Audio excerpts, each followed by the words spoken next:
Okay, so I left the batteries on float overnight. As you can see, it's 11:45 on Saturday morning here. And I tested the specific gravity this morning, and that was 1270. So it's improved quite a bit. Just letting the batteries rest for 3 days has really evened them out.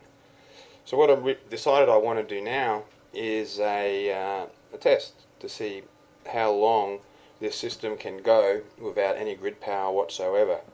If we have a look at this graph over here, we can see the batteries, the pink and orange lines here, when they were disconnected, and then at this point I reconnected them, brought them up to float. So this is charging, then it hits float here, and then we go into the next day, which is today. And I've already turned off grid support through the system.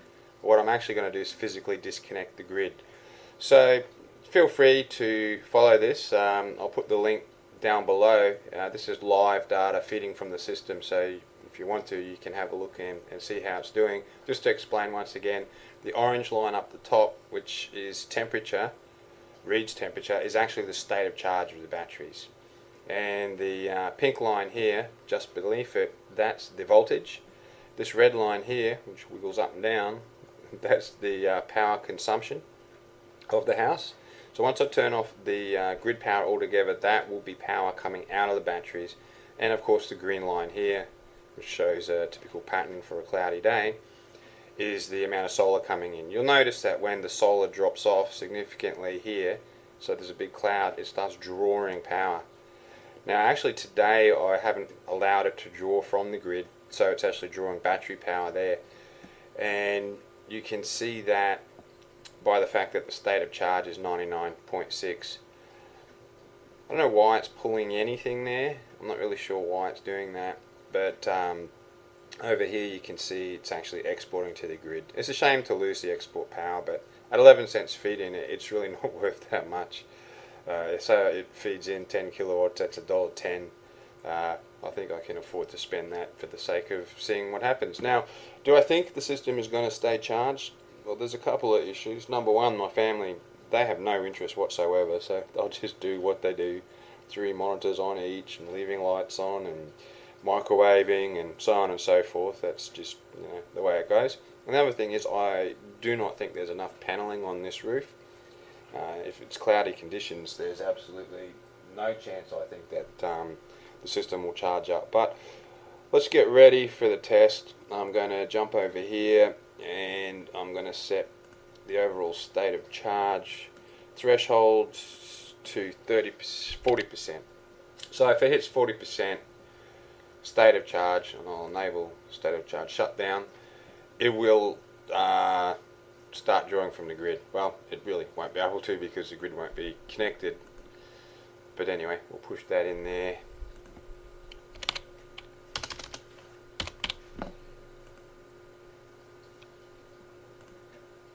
Takes a little while. This little laptop's quite slow.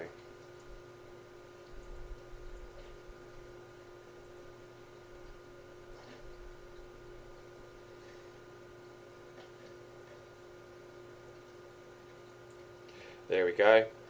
That setting's in. Have a look at the solar hybrid controls really quick. Okay, here we go. Priority 1, 6:30 till 2. No grid input, and all of the power, AC load support limit 15 kilowatts. My house has never drawn more than that.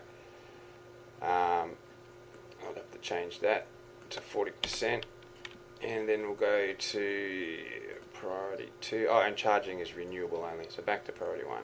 So charging is renewable, but it won't be able to charge from grid because I'm going to literally turn it off.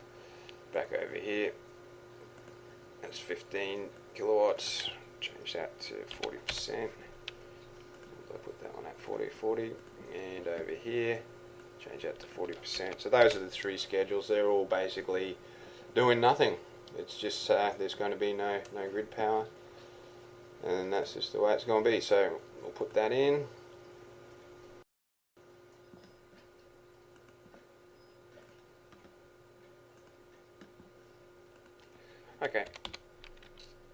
that setting in.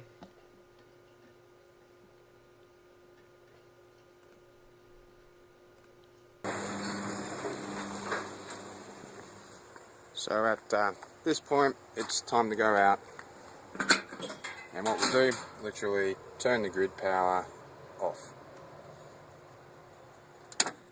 Done. No grid power. As you can see, transfer light goes off, AC source is gone, and the house has no grid whatsoever. It's now pulling battery power. That's because what happens is when it detects that the grid has gone away, solar charger, it actually resets, and it will take it a little while to come back up, about 60 seconds. But as I said, if you're interested, you can follow this on my site. This is live data. I'll better turn the feedback on. This here is where it